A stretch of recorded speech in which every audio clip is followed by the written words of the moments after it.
Hello students. तो हम लोग पिछले वीडियो में फोर्स के बारे में पढ़ रहे थे कि किस तरह से मैग्नेटिक फील्ड फोर्स क्रिएट करता है, जिसकी वजह से जो कंडक्टर होता है वो मूव कर जाता है ना। कंडक्टर की बात हो रही है तो यहाँ पे बात की जा सकती है, जैसे मैग्नेटिक नीडल कंपास में होता है वो भी मूव करता है ना। तो एक तरह का फोर्स क्रिएट होता है। एक बार फिर से जल्दी से इसको रिवाइज करते हैं, क्योंकि इसी पर हमको based Fleming's left hand rule समझना है। और फ्लेमिंग्स लेफ्ट हैंड रूल समझने के बाद हम लोग इस रूल की सहायता से समझेंगे कि मैग्नेटिक फील्ड, फोर्स और करंट का डायरेक्शन किस तरह से है। ओके, तो ये हमारा स्टैंड था। ये हमने दो वायर लिए, बैटरी के दो टर्मिनल से जोड़ दिए, यहाँ पे लपेट के हमने वायर को हैंग कर दिया और उसी वायर के दो एंड को हमने एक अल्युमिनियम रॉड से जोड़ दिया। एक तरह का मेटल हमारा है। जैसे ही स्विच ऑन करेंगे, ये हमारा हॉर्सशू मैग्नेट है। ठीक है, हॉर्सशू मैग्नेट ऐसे रहेगा और हमारा जो ये रॉड है एल्युमिनियम का, उसके बीच में ऐसे टिका रहेगा, दो एंड से, एक यहाँ से और एक यहाँ से वायर, ठीक है, कनेक्टेड रहेगा। क्लियर? और ये ऐसे हमारा हॉर्सशू मैग्नेट है। ओके, अब जैसे ही करंट जैसे इसमें स्विच ऑन करेंगे तो करंट फ्लो करेगा तो ये मैग्नेट की तरह बिहेव करेगा, है ना। जैसे करंट फ्लो करता है, कंडक्टर कोई भी होता है वो मैग्नेट की तरह बिहेव करता है। तो हमारा ये एल्युमिनियम रॉड मैग्नेट की तरह बिहेव करेगा और ये ऑलरेडी एक परमानेंट मैग्नेट हमारा है, हॉर्सशू। तो क्या होगा कि ये जो है मैग्नेट की तरफ अट्रैक्ट होगा। दो टर्मिनल हैं इसके, इस एल्युमिनियम रॉड के, क्योंकि दो तार हमने जोड़े हैं, एक प्लस एंड से एक माइनस एंड से। जो प्लस एंड से जोड़ा है उसको बी पॉइंट लिख दिया है जहाँ पे बांधा गया है वायर, और माइनस टर्मिनल से जो जोड़ा गया है उसको ए पॉइंट माना गया है। अब इसकी वजह से इसमें मैग्नेटिज्म क्रिएट होगा, यानी मैग्नेटिक फील्ड ये मैग्नेट की तरह बिहेव करेगा और इसका जो भी एंड है, जैसा भी पोल क्रिएट होगा उस अपोजिट पोल की तरफ भी अट्रैक्ट होगा, चाहे नॉर्थ पोल की तरफ चाहे साउथ पोल की तरफ, है ना। ये तो हम लोग प्रैक्टिकली करके देख सकते हैं। जैसे हमको ये हॉर्सशू मैग्नेट पे तो सारे पोल पता रहेंगे कि कौन सा नॉर्थ है कौन सा साउथ है। अब ये ए भी हमने पॉइंट कर दिया कि पॉजिटिव टर्मिनल से जो जुड़ा है वायर इस रॉड से वो हमारा बी पॉइंट है, और नेगेटिव टर्मिनल से जुड़ा है तो वो ए पॉइंट है। अगर ए पॉइंट नॉर्थ की तरफ आ रहा है दैट मीन्स कि ए पॉइंट पे साउथ पोल जनरेट हुआ है ना। और अगर बी पॉइंट आ रहा है तो बी पॉइंट अगर इधर जा रहा है, तो अगर यहाँ पे ए पॉइंट नॉर्थ पोल की तरफ आ रहा है तो दैट मीन्स ये साउथ पोल है। अगर ये साउथ पोल है तो ये दूसरा क्या होगा, नॉर्थ पोल होगा अल्टीमेटली, है ना। तो इस तरह से हम लोग बता सकते हैं कि मैग्नेटिक फील्ड जो इसमें क्रिएट होगा रॉड में, उस पर कौन सा पोल किस तरफ होगा, किस पॉइंट पर होगा, बैटरी के किस टर्मिनल से जो जुड़ा है उस पर कौन सा पोल क्रिएट हुआ है। ये तो समझ में आ गया। ये तो सिंपल सी बात है जो पहले भी हम लोग पढ़ चुके हैं। दूसरी बात यह है कि फोर्स किधर क्रिएट होगा, फोर्स का डायरेक्शन क्या होगा। मैग्नेटिक फील्ड की वजह से जो रॉड है जो इस तरह से हैंग है, ये हमारा इस तरह से हॉर्सशू मैग्नेट है, यू शेप मैग्नेट। इसको ऐसे पकड़ा गया, ऐसे फिक्स किया गया है किसी ऊंचाई पर रख के, और ये हमारा रॉड है ना। अब हो क्या रहा है यहाँ पर कि ये इधर जा रहा है नॉर्थ पोल की तरफ, जैसा कि इसमें आप देख रहे हैं। ठीक है, ये नीचे वाला हिस्सा नॉर्थ पोल की तरफ जा रहा है। कौन सा हिस्सा, जो नेगेटिव टर्मिनल से जुड़ा हुआ है। ठीक, ओके, ये हमको समझ में आ रहा है। तो इसकी वजह से फोर्स का डायरेक्शन क्या होगा वो हमको समझना है। तो फोर्स के डायरेक्शन को पता करने के लिए हमको फ्लेमिंग्स का लेफ्ट हैंड रूल जानना पड़ेगा कि फ्लेमिंग का लेफ्ट हैंड रूल क्या है। इसी रूल की सहायता से हम लोग फोर्स का डायरेक्शन बता सकते हैं। करंट का डायरेक्शन पता करने का हमारे पास पहले भी रूल है, राइट हैंड थंब रूल, जो मैक्सवेल ने दिया था, है ना। तो करंट की सहायता से हम लोग मैग्नेटिक फील्ड का डायरेक्शन बता सकते हैं, वो तो ठीक है। बट अगर तीसरा टर्म आ जा रहा है, फोर्स भी हमको काउंट करना है, तो फोर्स का डायरेक्शन पता करने के लिए we need to understand this topic, Fleming's left hand rule. ठीक है, तो ये रूल क्या कहता है वो देख लेते हैं। ये देखिए हमारा ये उंगली है, ये हमारा अंगूठा है बाहर की तरफ निकला हुआ, ये पहली उंगली है, फोर फिंगर, ये मिडिल फिंगर है। ठीक है, अगर इसको आप देखेंगे कुछ इस तरह से तो देखेंगे लग रहा होगा तीनों जो हैं एक दूसरे के परपेंडिकुलर है, 90 डिग्री पर हैं, और वो होते भी हैं, है ना। तो सब एक दूसरे के 90 डिग्री पर हैं। Okay, clear. यहाँ पे उन्होंने फ्लेमिंग ने बताया कि अपने तीनों उंगलियों को, थंब को, फोर फिंगर, मिडिल फिंगर को एकदम स्ट्रेच कर लीजिए और क्या करिए, मिडिल फिंगर को करंट की डायरेक्शन में करिए। जो भी करंट का डायरेक्शन का फ्लो होगा हमको तो पता ही होगा, कैसे पता होगा? क्योंकि टर्मिनल से हमको पता चल जाता है कि बैटरी का पॉजिटिव टर्मिनल इधर है, उधर से करंट फ्लो करेगा। तो करंट की डायरेक्शन में हमको ये मिडिल फिंगर रख देना है और उसके बाद बाकी दोनों फिंगर हमको मैग्नेटिक फील्ड और फोर्स का डायरेक्शन बताएंगे। तो ये हमारा मिडिल फिंगर जो है, ये मिडिल फिंगर क्या करेगा, हमको करंट का डायरेक्शन में हमको इसको उंगली को रखना है। ये फोर फिंगर जो है, पहला फिंगर ये मैग्नेटिक फील्ड को दिखाएगा और जो हमारा अंगूठा है, थंब है, ये हमारे फोर्स को या मोशन को दिखाएगा। जो फोर्स की वजह से ऑब्जेक्ट मूव कर रहा है उसको शो करेगा ये हमारा थंब या अंगूठा। ठीक है, तो this is the Fleming's left hand rule. Okay, देखिए यहाँ पे लिखा भी है फर्स्ट फोर फिंगर या first finger points in the direction of magnetic field. ये पहला फिंगर, ये वाला फिंगर जो है वो मैग्नेटिक फील्ड की डायरेक्शन में रहेगा। मिडिल फिंगर जो है, दिस वन मिडिल फिंगर, ये किस डायरेक्शन में रहेगा, करंट के डायरेक्शन में। And thumb points in the direction of force और मोशन ऑफ द कंडक्टर। और ये हमारा थंब जो है, इसमें तीसरा जो हमारा उंगली है थंब, ये फोर्स की डायरेक्शन होगा या हमारा जो कंडक्टर है जो एक्टिविटी में रखा गया है वो किस तरह मूव कर रहा है, उसके मोशन या उसके फोर्स के डायरेक्शन को ये रिप्रेजेंट करेगा। That is our thumb. Okay, clear है ना? इतना समझ में आ गया? कोई दिक्कत नहीं? चलिए, और यहाँ पे मैंने कुछ टर्म्स लिखे हैं। मैग्नेटिक फील्ड को बी से लिखते हैं, आप बी मत लिख करके पूरा ये लिखेंगे मैग्नेटिक फील्ड, क्योंकि बी टर्म जो है अभी लोअर क्लास में नहीं पढ़ना है।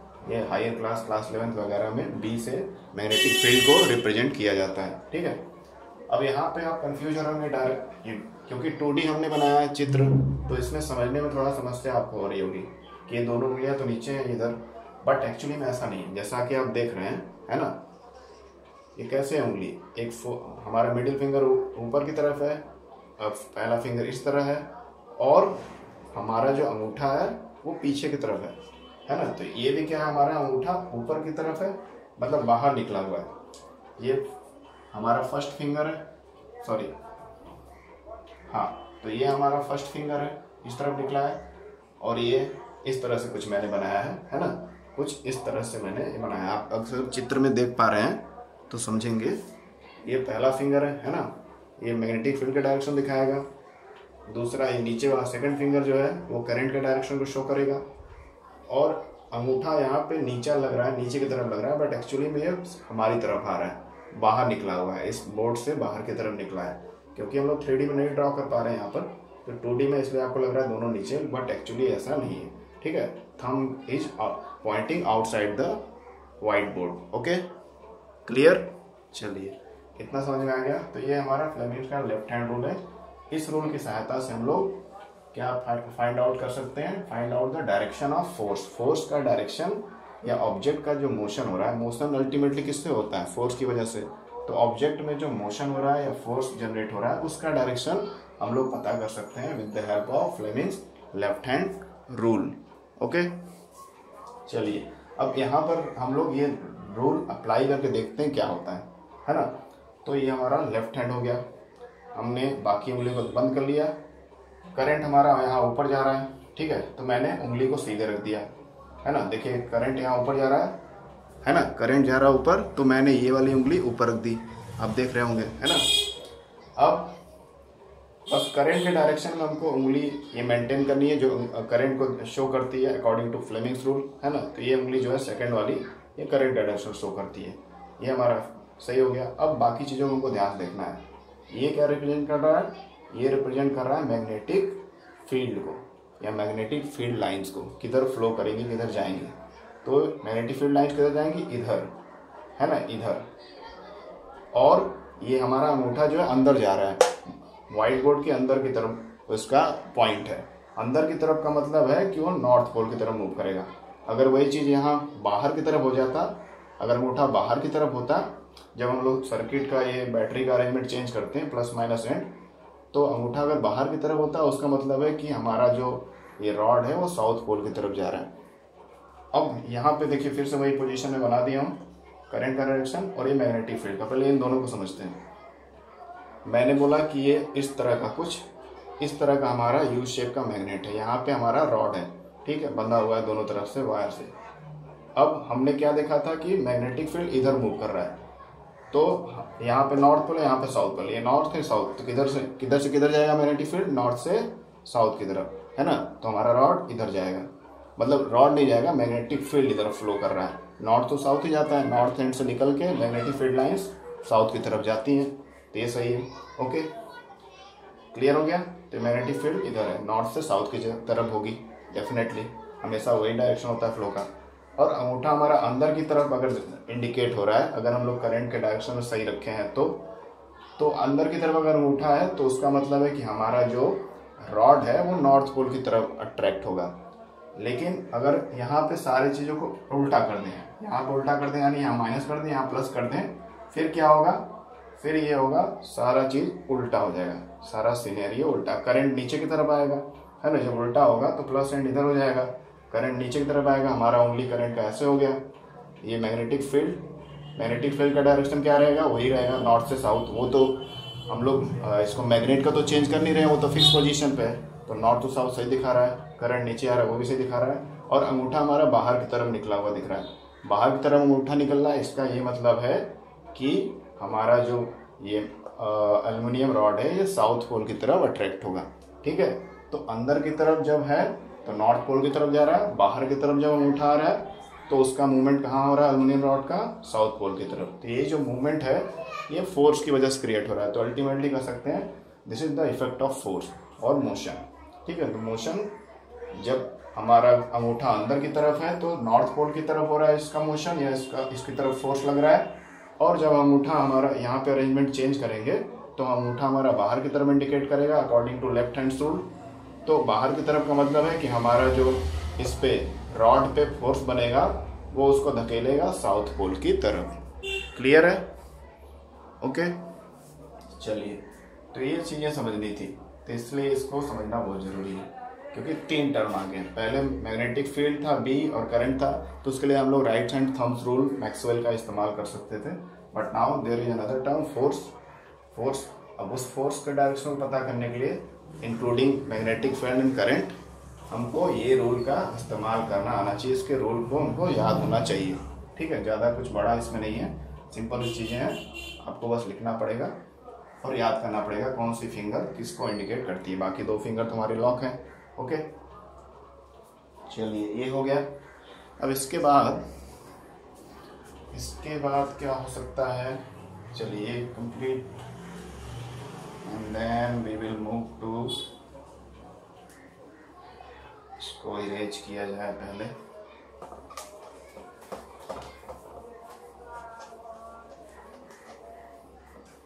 तो फोर्स का कॉन्सेप्ट क्लियर हो गया। ओके, फोर्स का कॉन्सेप्ट क्लियर हो गया।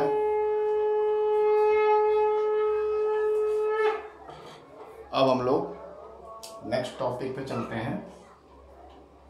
हमारा जो नेक्स्ट टॉपिक है वो है मैग्नेटिक फील्ड इन मेडिसिन। मैग्नेटिक फील्ड इन मेडिसिन। ठीक है, एक छोटा सा टॉपिक दिया है आपके बुक में। मेडिसिन मतलब मेडिकल फील्ड में, मैग्नेटिक फील्ड या मैग्नेटिज्म का क्या इस्तेमाल है, क्या इसका यूज है, एडवांटेज है। तो आप सुने होंगे एक टर्म MRI, जिसका मतलब होता है, अगर फुल फॉर्म इसका लिखें तो मैग्नेटिक रेजोनेंस इमेजिंग।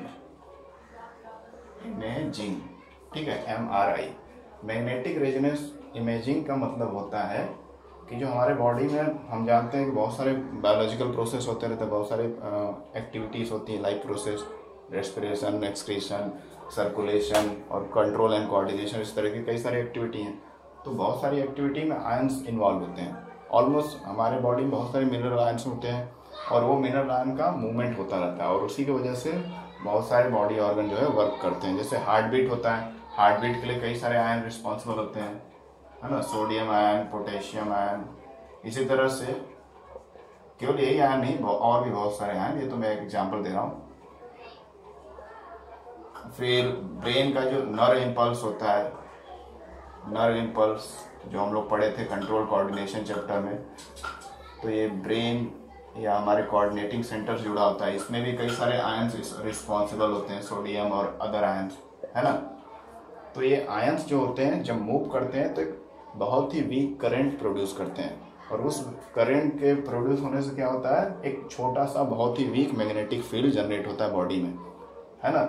तो उसी मैग्नेटिक फील्ड को जो मशीन होती है उस मैग्नेटिक फील्ड का इमेज निकालती है, तो उससे क्या होता है, डायग्नोसिस हो पाता है, डायग्नोसिस। उससे जांच पड़ताल हो पाता है कि बॉडी के अंदर क्या एबनॉर्मलिटी है, क्या प्रॉब्लम है किसी ऑर्गन में, वो हम लोग डायग्नोज कर पाते हैं। नॉर्मल अगर आयन का फ्लो हो रहा है बॉडी में तो सारा जो इमेज बनेगा, मैग्नेटिक रेजोनेंस एमआरआई का इमेज बनेगा, वो बहुत ही इंटेंस और क्लियर बनेगा। और कहीं पे इमेज क्लियर नहीं बन रहा है, दैट मीन्स कि वहाँ पे आयन का जो फ्लो है या कुछ है वो ब्लॉक हो गया है या इंटरप्ट हो रहा है ना। तो आयन जहाँ सही से मूव करें वहाँ पे करंट, एक वीक करंट जनरेट होगा, उस वीक करंट से एक वीक मैग्नेटिक फील्ड जनरेट होगा, और उसी मैग्नेटिक फील्ड का इमेज वो मशीन कैप्चर करके दिखाता है हमारे मॉनिटर पर, है ना। लेकिन जहाँ का इमेज क्लियर नहीं आ रहा है, दैट मीन्स वहाँ पे सही से सर्कुलेशन नहीं हो रहा है, आयंस का मूवमेंट नहीं हो रहा है, वो पार्टिकुलर मैग्नेटिक फील्ड जनरेट नहीं हो पा रहा है जितना ज़रूरत है बॉडी को। और इस तरह से हम लोग डायग्नोसिस कर पाएंगे, डायग्नोज कर पाएंगे कि बॉडी के अंदर क्या क्या एबनॉर्मलिटीज़ हैं, क्या प्रॉब्लम है, और उसको सॉल्व आउट कर पाएंगे। तो एमआरआई एक तरह का टेक्निक है मेडिकल फील्ड में, जिसकी सहायता से हम लोग बॉडी के इंटरनल और बॉडी के इंटरनल जो ऑर्गन्स है उसमें जो मैग्नेटिक फील्ड, बहुत ही वीक मैग्नेटिक फील्ड जनरेट होती है, उसकी सहायता से हम लोग चेक करते हैं कि सारे फंक्शन सही से हो रहे हैं कि नहीं, है ना। तो ये एक तरह का डायग्नोस्टिक मेथड है, ये एक डायग्नोस्टिक टेक्निक है। इससे पता करके फिर इसका इलाज, मतलब जैसा इमेज आएगा उसके आधार पे एनालिसिस करके फिर उस पार्टिकुलर मेडिकेशन को शुरू किया जाएगा, है ना। कि जैसा समस्या है किसी पेशेंट को तो उस तरह का उसको ट्रीटमेंट दिया जाएगा। तो एक जांच करने का एक टेक्निक है मैग्नेटिक रेजोनेंस इमेजिंग, जहाँ पे मैग्नेटिक फील्ड बाहर से क्रिएट किया जाता है और बाहर अंदर भी बॉडी में मैग्नेटिक फील्ड होता है, तो उसका फिर स्कैनिंग करके इमेज बनता है, और उसी के बेसिस पे बॉडी के ऑर्गन का स्टेटस पता किया जाता है कि whether the conditions are good और नॉट, ठीक है। तो ये हो गया। उसके बाद तो मैग्नेटिक रेजोनेंस इमेजिंग एक सिंपल सा डायग्नोस्टिक टेक्निक है। डायग्नोस्टिक मतलब जांच करने का है, जैसे टेस्ट, डॉक्टर बहुत सारे जांच लिखता है, तो ये भी एक टेस्ट है जिससे सारे इंटरनल ऑर्गन का पता चलता है कि सारा आयन का बैलेंस सही से है कि नहीं, आयन का मूवमेंट सही हो रहा है कि नहीं, एटसेट्रा एटसेट्रा। तो उसको हम लोग जांच कराते हैं। अब ये हमारा हो गया। अब अगला जो हम टॉपिक पढ़ेंगे वो हमारा रहेगा मोटर, है ना। नेक्स्ट वीडियो में इसको स्टार्ट करेंगे, मोटर या फिर बोल सकते हैं इलेक्ट्रिक मोटर, ठीक है। Electric motor, electric motor, electric motor के बारे में हम लोग नेक्स्ट वीडियो में स्टार्ट करेंगे। थोड़ा सा पढ़ लेते हैं इसके बारे में कि जो इलेक्ट्रिक मोटर होता है वो क्या करता है, it converts electrical energy into mechanical energy, है ना। It converts electrical energy into mechanical energy. अब मैकेनिकल एनर्जी क्या होता है, क्लास 9 पे पढ़े होंगे, what is the meaning of mechanical energy. Mechanical energy is equal to sum of kinetic energy, kinetic plus potential energy, ठीक है, ठीक है। तो मैकेनिकल एनर्जी क्या होता है, काइनेटिक एनर्जी और पोटेंशियल एनर्जी का सम है, यानी दोनों का कंबाइंड फॉर्म है। तो जो मोटर हम लोग पढ़ेंगे अगले क्लास में वो क्या होता है, मुझे अभी हम लोगों ने कॉन्सेप्ट पढ़ा था कि मैग्नेटिक फील्ड की वजह से, यानी मतलब इलेक्ट्रिसिटी से मैग्नेटिक फील्ड जनरेट होता है, मैग्नेटिक फील्ड से फिर फोर्स क्रिएट होता है, और जिसकी वजह से जो मशीन का पार्ट्स होता है वो मूव करता है। है ना। तो उसी फिनोमेना, उसी प्रिंसिपल पे बेस्ड हम लोग को इलेक्ट्रिक मोटर भी समझना है कि जो बहुत सारी मशीनें हम लोग घरों में इस्तेमाल करते हैं उसके जो पार्ट्स होते हैं कैसे मूव करते हैं, इसी प्रिंसिपल के बेसिस पे, इसी जो सिद्धांत है साइंस का, फिजिक्स का, उसी पे बेस्ड वो काम करता है। तो इलेक्ट्रिक मोटर करता क्या है, it convert electrical energy into mechanical energy. Electric motor electrical energy को मैकेनिकल एनर्जी में चेंज करता है। जो हम लोग इलेक्ट्रिसिटी के फॉर्म में एनर्जी उसको देंगे, वो किस फॉर्म में कन्वर्ट करेगा, काइनेटिक। काइनेटिक यानी मूवमेंट। मशीन के बहुत सारे पार्ट्स में मूवमेंट लाएगा, कुछ पार्ट्स जो है स्टैटिक रहेंगे, स्थिर रहते हैं, कुछ पार्ट्स उसके सराउंडिंग में घूमते रहते हैं, और उसकी सहायता से फिर हमारा मशीन काम करता है ना। तो मशीन का एक सबसे इम्पॉर्टेंट हिस्सा होता है उसका मोटर, जो उसके मूविंग पार्ट को मूव कराने में हेल्प करता है। और उसके पीछे का अल्टीमेट रीजन क्या है, इलेक्ट्रोमैग्नेटिज्म। इलेक्ट्रोमैग्नेटिज्म यानी इलेक्ट्रिसिटी पास करेंगे तो मैग्नेटिक फील्ड जनरेट होगा, मैग्नेटिक फील्ड जनरेट होगा तो उसमें फोर्स क्रिएट होगा, फोर्स क्रिएट होगा तो उसमें मोशन आएगा, मोशन आएगा तो काइनेटिक एनर्जी जनरेट होगा, और उससे फिर मशीन का पार्ट घूमेगा, फिर हमारा मोटर काम करना स्टार्ट कर देगा। कुछ पार्ट्स नहीं घूमेंगे उसमें पोटेंशियल एनर्जी होगा, कुछ पार्ट्स घूमेंगे तो उसमें काइनेटिक एनर्जी होगा। ठीक है, तो इसी को हम लोग डिटेल में अगले क्लास में पढ़ेंगे। ओके।